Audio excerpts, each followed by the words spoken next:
Hello everyone, welcome back to our channel Telugu to English Teacher here. In today's video, I am going to share with you some sentences that are related to parent and children conversation at home and also known as kids related sentences. మనం పిల్లలతో ఎన్నో రకాల sentences రెగ్యులర్గా ఇంట్లో మాట్లాడతాం, కానీ ఇంగ్లీష్లో ఈజీగా అండ్ ఎగ్జాంపుల్స్తో ఎలా మాట్లాడాలో తెలియదు. మీ అందరి కోసం ఈ వీడియో ఏ పేరెంట్స్కి అయితే యూజ్ అవుతుంది అని మీరు అనుకుంటున్నారో వాళ్ళతో షేర్ చేసుకోండి. మన ఛానల్ని ఫస్ట్ టైం చూస్తుంటే ఖచ్చితంగా సబ్స్క్రైబ్ చేసుకొని వీడియో ఎండ్ వరకు చూసి నచ్చితే ఒక చిన్న లైక్ చేయండి. మీరు చేసే లైక్తో ఈ వీడియో మరికొంతమందికి షేర్ అవుతుంది. సో నేను మిమ్మల్ని లాస్ట్ వీడియోలో 2 క్వశ్చన్స్ అడిగాను కదా, వాటికైతే ఇప్పుడు ఆన్సర్స్ ఏంటో చూసేద్దాం. ప్రీవియస్ క్వశ్చన్స్లోని క్వశ్చన్ నెంబర్ 1 రెచ్చగొట్టడంని ఇంగ్లీష్లో ఏమని పిలుస్తారు అంటే ప్రొవోకింగ్ అంటే రెచ్చగొట్టడం అని మీనింగ్. దీనికి ఎంతమంది తెలిసినా కూడా ఆన్సర్ చేయలేదో ఒకసారి చెక్ చేసుకోండి. నౌ ద ప్రీవియస్ క్వశ్చన్స్లోని క్వశ్చన్ నెంబర్ 2, అన్నింటిలో తలదూర్చకు. Don't get involved in everything. ఈ విధంగా ఇంగ్లీష్లో చెప్పాలి. సో ఈ ఆన్సర్స్ తెలిసి కూడా ఎంతమంది కామెంట్ చేయలేకపోయారో ఒకసారి చెక్ చేసుకోండి. వాయిస్ చేంజ్ ఉంది కదా, కొంచెం నాకు జలుబు అయింది, అందుకే కొంచెం ఇబ్బంది అవుతుంది వీడియోస్ చేయడానికి. సో ఈ వీడియోలో మీకోసం 2 క్వశ్చన్స్ ఉన్నాయి, అవేంటో ఇప్పుడు చూద్దాం. టుడేస్ క్వశ్చన్స్లోని క్వశ్చన్ నెంబర్ 1, షౌటింగ్ని తెలుగులో ఏమంటారు, లేదా షౌటింగ్ అంటే మీనింగ్ ఏంటి తెలిస్తే కామెంట్ చేసి చెప్పండి. టుడేస్ క్వశ్చన్స్లోని క్వశ్చన్ నెంబర్ 2, హిక్కప్స్ని తెలుగులో ఏమంటారు, లేదా హిక్కప్స్ అంటే అర్థం ఏంటో మీకు గనక తెలిస్తే కామెంట్ సెక్షన్లో కామెంట్ చేసి చెప్పండి. ఈ 2 ఆన్సర్స్ని నేను నెక్స్ట్ వీడియోలో రివీల్ చేస్తాను. Please show your support with your likes and comments as always. ఎంతో కష్టపడి వీడియోస్ చేస్తున్నాను, కానీ మీ సపోర్ట్ నాకు అనుకున్నంత స్థాయిలో అయితే లేదు. ప్లీజ్ సపోర్ట్ చేస్తారని నేను కోరుకుంటున్నాను. ఇప్పుడైతే లేట్ చేయకుండా మన వీడియోలోకి వెళ్ళిపోదాం. Let's get started our video. ఈ వీడియోలోని సెంటెన్స్ నెంబర్ 1, ఇవన్నీ ఎక్కడ నేర్చుకున్నావు? పిల్లల్ని మనం ఇలా అడుగుతూ ఉంటాం కదా in English. Where did you learn all this? ఈ విధంగా ఇంగ్లీష్లో అడగాలి. For example, where did you learn to talk like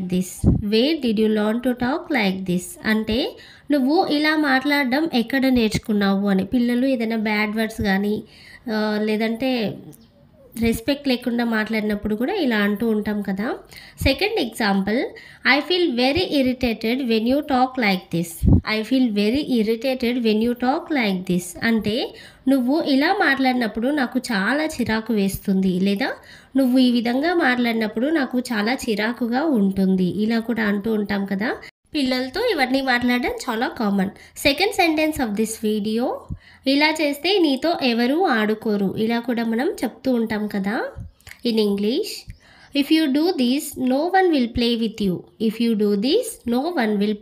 you. అంటే నువ్వు గనక ఇలా చేస్తే నీతో ఎవరు కూడా ఆడుకోరు అని అనొచ్చు. For example, why did you hit them? It's not good to do that at all. Why did you hit them?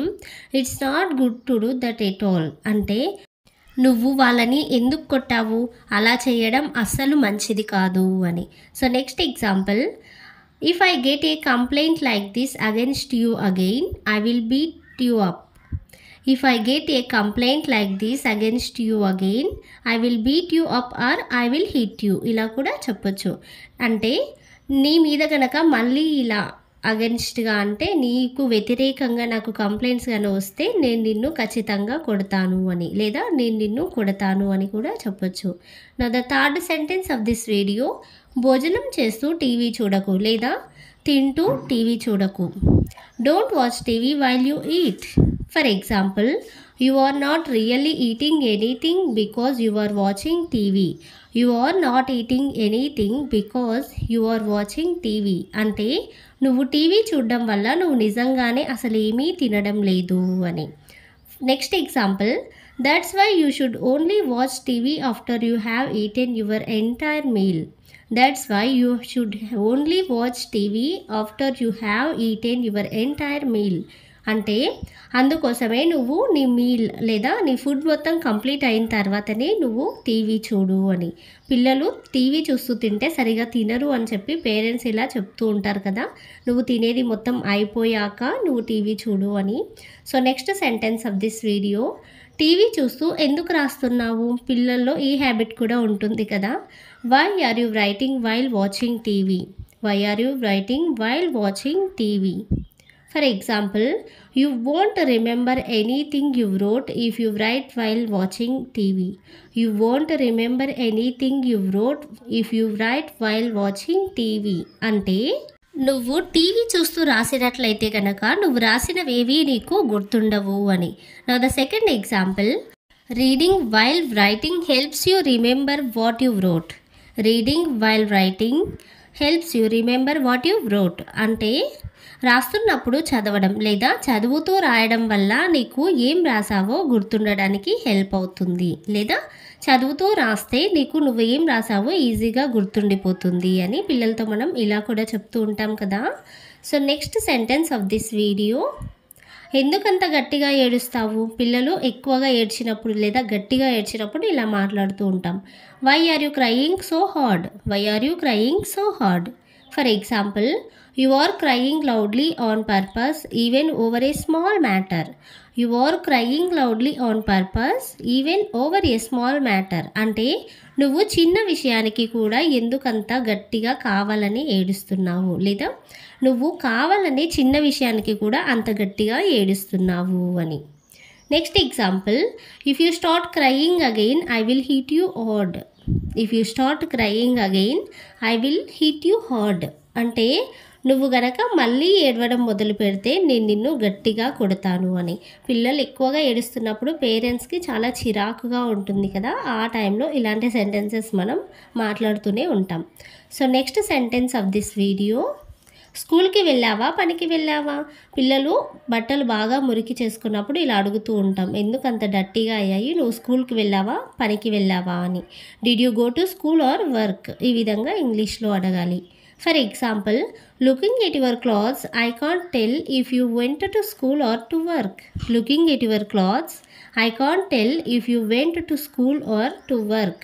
అంటే నీ బట్టలు చూస్తూ ఉంటే నువ్వు స్కూల్కి వెళ్ళావో పనికి వెళ్ళావో నేను చెప్పలేకపోతున్నాను అని. ఐ కాంట్ టెల్ అంటే నేను చెప్పలేకపోతున్నాను అని.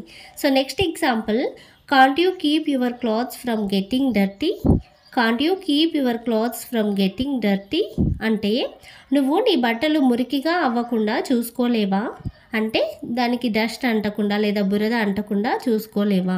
ఇంత డర్టీగా ఎందుకు చేసుకున్నావు అని క్వశ్చన్ చేస్తున్నప్పుడు ఇలాంటి సెంటెన్సెస్ యూజ్ చేస్తూ ఉంటాం. So next sentence of this video, కుక్క దగ్గరికి అస్సలు వెళ్ళకు. పిల్లలకి ఇలా మనం చెప్తూనే ఉంటాం కదా, don't go near the dogs at all. Don't go near the dogs or dog at all. For example, there are a lot of dogs on this road, so don't go out without telling me. There are a lot of dogs on this road, so don't go out without telling me. అంటే ఈ వీధిలో చాలా కుక్కలు ఉన్నాయి, అందుకే నువ్వు నాకు చెప్పకుండా బయటికి ఎక్కడికి వెళ్ళొద్దు అని. పిల్లలకు ఇది మాత్రం మనం కంపల్సరీ చెప్పాలి. ఈ మధ్య కుక్కలది ఎక్కువైపోయింది కదా దాడి చేయడం. So next example, why did you throw a stone at the dog? Why did you throw a stone at the dog? అంటే నువ్వు కుక్క పైకి రాయెందుకు విసిరావు? ఇలా చేస్తే కుక్కలు అస్సలు ఊరుకోవు, పిల్లల పైకి వచ్చి కరిచేస్తూ ఉంటాయి కదా. సో పిల్లలకి మనం ముందు నుంచే నేర్పించాలి, కుక్కల దగ్గరికి అస్సలు వెళ్ళొద్దు, రాళ్ళు విసరొద్దు అని. So now then last sentence of this video, 2 రోజుల్లో ఎగ్జామ్స్ అయిపోతాయి. ఇలా కూడా మనం మాట్లాడుకుంటూ ఉంటాం కదా. The exams will be over in 2 or 3 days. ఇలా కూడా చెప్పొచ్చు, 2 అనే లేదు 3 days అని కూడా చెప్పుకోవచ్చు. Now the first example, even after the exams are over, you still have to go to tuition. Even after the exams are over, you still have to go to tuition. అంటే నువ్వు నీ exams అయిపోయిన తర్వాత కూడా ట్యూషన్కి వెళ్ళాల్సిందే లేదా ట్యూషన్కి వెళ్ళాలి అని. Now the next and last example, how many days do you have left for your exams? How many days do you have left for your exams? అంటే నీకు నీ ఎగ్జామ్స్కి ఇంకా ఎన్ని రోజుల సమయం ఉంది అని. అంటే ప్రిపరేషన్ కోసం ఇలా అడుగుతూ ఉంటాం కదా, ఇంకా ఎన్ని రోజులు ఉంది ఎగ్జామ్స్ కానీ. That's all for today. వీడియోని కంప్లీట్గా చూసినందుకు థ్యాంక్ యూ సో మచ్. మరిన్ని అప్డేట్స్ కోసం మన ఛానల్ని అంటే Telugu to English teacher YouTube ఛానల్ని తప్పకుండా సబ్స్క్రైబ్ చేసుకోండి. చాలా కష్టపడి వీడియోస్ చేస్తున్నాను, కానీ మీ నుంచి ఎలాంటి సపోర్ట్ లేదు నాకు.